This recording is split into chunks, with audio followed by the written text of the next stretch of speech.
The Fnaf movie sequel has been confirmed and officially been greenlit. So as some of you may not know, we had some worries that the Fnaf movie sequel hadn't been greenlit yet, and we were very scared because an interview came out with Ryan Turek, one of the producers on the Fnaf movie and at Blumhouse, confirmed that the movie hasn't been greenlit yet. However, I've just found the source on Twitter, and I will credit them here.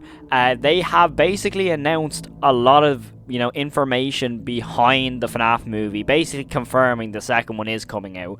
I mean, we kind of expected that there would be a second movie, considering they grossed around $290 million from the FNAF movie. So, with Blumhouse making nearly more than probably 10 times their budget, it expected to get a sequel, let's be real. But I have a lot of information on the FNAF movie sequel, so let's get straight into this. If you do enjoy this video, make sure to smash the like button down below, and if you are excited for the FNAF movie sequel, make sure to hit that subscribe button, because any news that drops, you will be notified as soon as it drops, because I will be making a video ASAP. So the first bit of information that I am so happy is announced.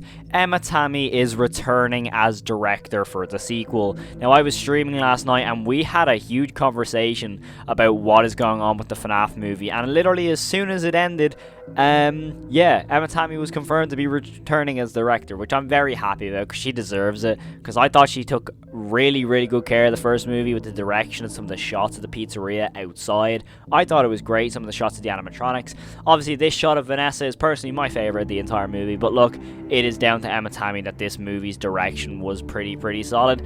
The only issue I had with the movie overall was the script and writing, and that was nothing to do with Emma Tami. She basically took care of what she was given, and I thought she'd done an excellent job with this. So I'm so happy to see her returning. This has come from the source of Johnny Blocks, which is Johnny Blocks. He's probably the most reliable source out there when it comes to FNAF news. So this is pretty much confirmed. Now, another piece of information that this thread on Twitter showed me, which is something I feel like it could definitely be a 50-50.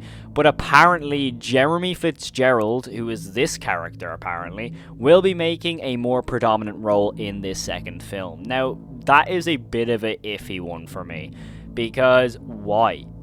I mean, yes, is this dude actually Jeremy Fitzgerald? I mean, he could be. He has no name tag on him in the movie, so we actually don't know if this is actually Jeremy Fitzgerald. I'm just going off the fact that this is the post they've used on this Twitter page.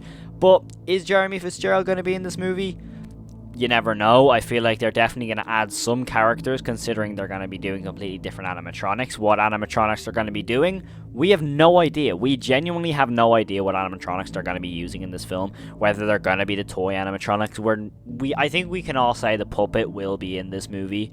I think it's going to be Garrett, but you know what? We'll refrain from using that theory today. But for me, Jeremy appearing in this film is a definite 50-50. I mean, they don't have to do the Bite of 87. Like, we're clearly in the year 2000. Maybe we're going to get flashbacks, and judging on my next point, it feels like we will get flashbacks. Because it is confirmed Matthew Lillard is coming back to reprise his role as William Afton. Now, this is confirmation that we're going to get flashbacks, because realistically, I don't think they're putting Springtrap in this film unless it's the end, because that would be the only thing that makes sense to me. I feel like we're going to see, Fredbear's basically. I hope anyways.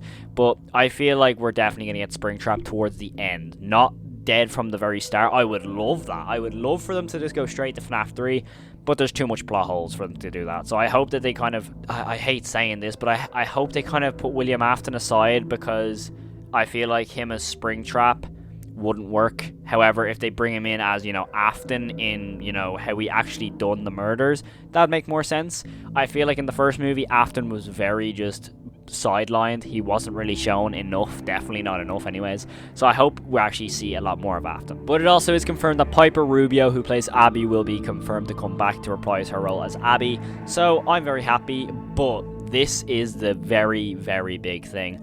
Josh Hutcherson is not confirmed to be returning. So obviously he will return, let's be real. They're not going to have just no Mike. But as it stands, there is no confirmation that Josh Hutcherson is in this movie. He surely will be if Abby's returning, but just as of now, there is no confirmation on Josh Hutcherson. Maybe he just needs a pay rise, which would be well deserved, because I thought he carried the movie on his back in the last one. So he surely will return. right? It also is confirmed that the movie is in pre-production, so the script and animatronics are probably being made as we speak, and that is very, very exciting. I feel like the fact that we're definitely gonna see some new animatronics, I hope to God we see Wizards. I highly doubt we're gonna see Wizards, but it'd be awesome if we do, especially if we see, Withered Bonnie, because he's probably my favorite in FNAF 2 when it comes to the Wizards. So, he would just be sick to see on screen, and I feel like they could do some really creepy shots with him in the dark with his red glowing eyes. I think that'd be pretty cool, but I just hope this second film is a lot more horror based than the first. I feel like they have to make it more scary. They have to take it a little bit more seriously, if you ask me. I hope there's no fort scenes. I hope that they got their money from the silliness from the first movie. They got that all out of the way, and now they're taking the series more seriously. Maybe some slapstick jokes here and there, but I don't want to see no pillow forts in the second one, please and thanks. And apparently filming does start in July 2024, which is confirmation no FNAF sequel this year. This is probably going to be confirmation that the movie's going to come out next year, I'm assuming in 2025, probably October, because I don't really feel like they would release it in July. I don't see why they'd do that. So knowing Blumhouse, they'll probably do it again with a Halloween release, which is fine by me. It is a little bit annoying that we're not going to get another movie this year, but I would highly rather them take a year away, make it as best as it possibly can be, and go from there, because I don't want them to rush these movies, because let's be real, as Scott said before, if the movies were made at the pace he wanted them from the start, they would be awful and we'd already be like 4 movies in. So it is probably best off that they take their time with this franchise, because if it's making 300 million, the highest grossing horror movie in Blumhouse's history, I feel like they should definitely take their time and make it as best as it possibly can. But that is all the information we have on the FNAF movie sequel. It is very scary, the fact that there is no confirmation on Josh Hutcherson. Let's be real, he will come back though, I hope, because I feel like they can't really just sideline Mike, or maybe they could do a real shot in the dark and prioritize Vanessa, which would be a really, really, really cool storyline. However, I don't know how I'd feel about not having Mike in this one. I feel like it would just come out of nowhere if all of a sudden Vanessa's the main character. I'm going to make a bold statement. I kind of hope Vanny shows up in this franchise. I don't know why.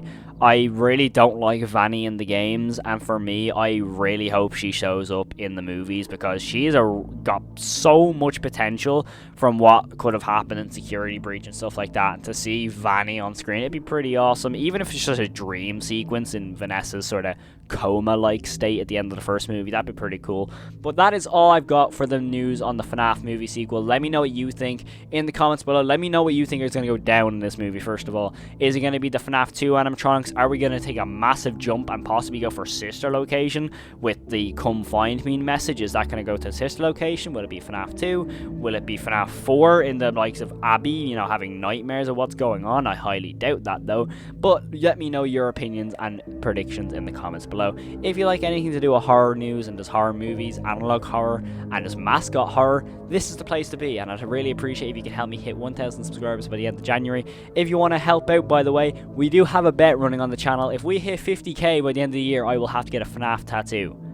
So if you want to see me get a FNAF tattoo and probably get kicked out of my house, there you go, hit the subscribe button. But yeah, as always, have an amazing day, stay safe, and peace. First shot of this episode, Tami picks this house. Oh, what about that one? Now, if you ask me, that is the, worst house you can pick. It has wallpaper on the outside.